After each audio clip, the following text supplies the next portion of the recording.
Bismillahirrahmanirrahim. Alhamdulillah. Guys, saya nak bercerita lagi tentang tips untuk mereka yang nak pergi interview kerja ni. Okey. Tips yang saya nak share ni, ini pun satu jugalah. It is very general, is very basic things, okey. Iaitu tentang tone suara kita, intonasi suara kita sewaktu kita bercakap atau menjawab soalan-soalan daripada panel interview.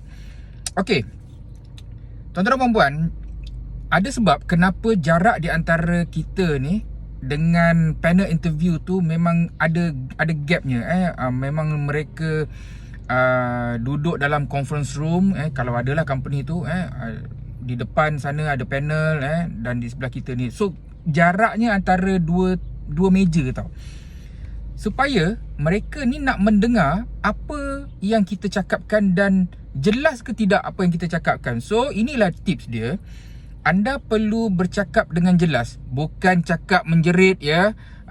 Bukannya tinggikan, pitchkan nada suara anda tu tinggi sangat, F sharp ke apa ke. Bukan. Anda kena cakap dengan jelas, satu persatu, dan bukannya secara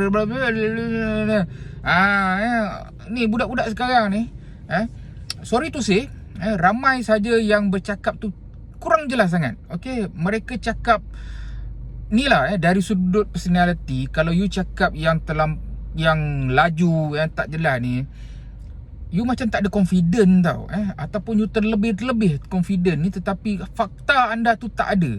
So anda bercakap tentang fakta.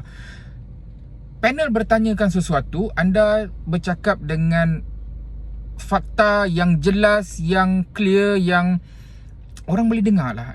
Panel di sebelah sana boleh dengar. Dan jangan cakap dalam tone suara yang rendah sangat, sampai panel tu bila dia ke depan sikit, dia telingkan kepala sebab dia nak mendengar.